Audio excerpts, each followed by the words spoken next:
It was a crisp autumn afternoon in Central Park. Tom Hanks, clad in a brown jacket and a simple scarf, strolled through the winding paths, savoring the vibrant hues of the falling leaves. He had always found peace in the park, a brief escape from the whirlwind of Hollywood. As he walked near the Bethesda fountain, something caught his attention: a man sitting by the pathway, surrounded by an assortment of canvases and paints. The man, in his early 30s, had an intense focus as his brush glided across the canvas. His clothes were worn, his hands stained with paint, and his makeshift gallery displayed a range of paintings from vivid cityscapes to soft, serene portraits. A small handwritten sign beside him read, "Art for Sale." Every painting tells a story.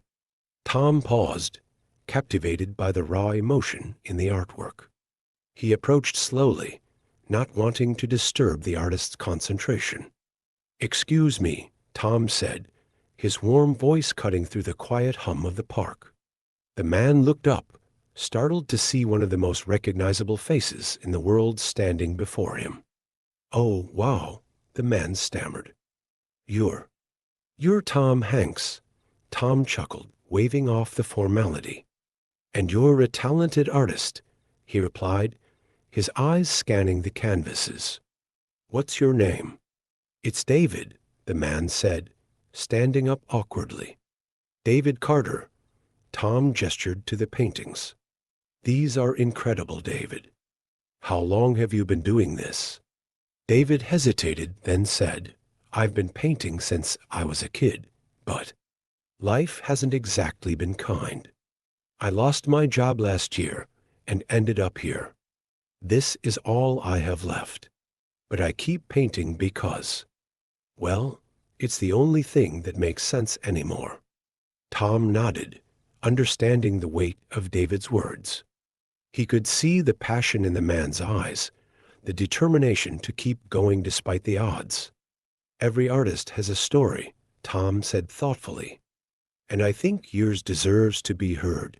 David looked down, unsure how to respond.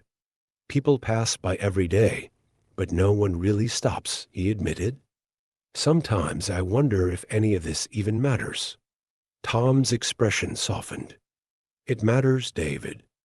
Art has a way of touching people in ways words can't. Let me help you share it." Before David could protest, Tom pulled out his phone. "Stay right here," he said, stepping a few feet away. He made a quick call to his assistant. "Hey, this is Tom.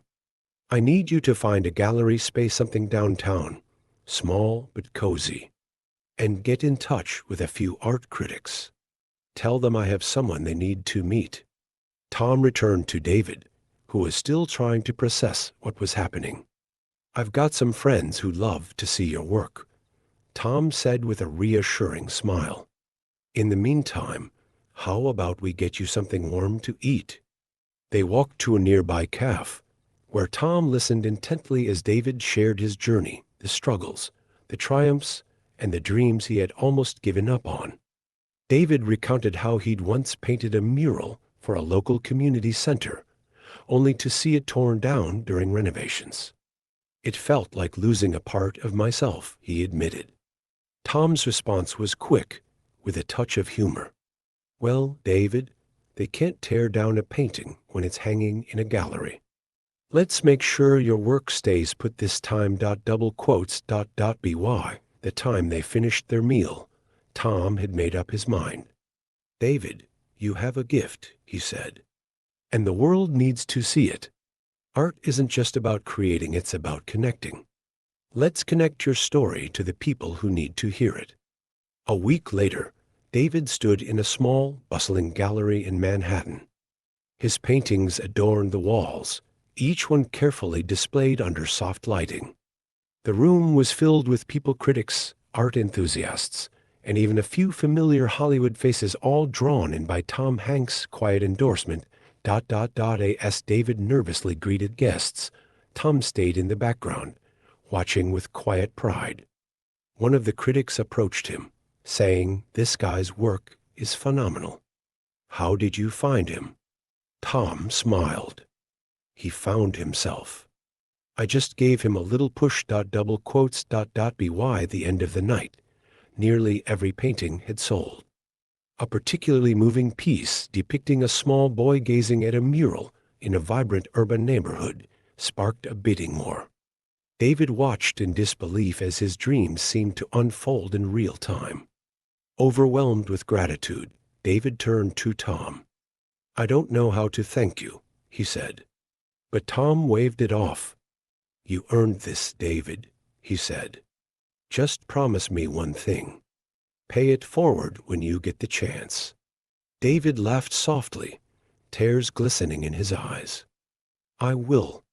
And maybe one day someone will say, 'I found a talented artist in the park,' just like Tom Hanks did. Single quotes, double quotes.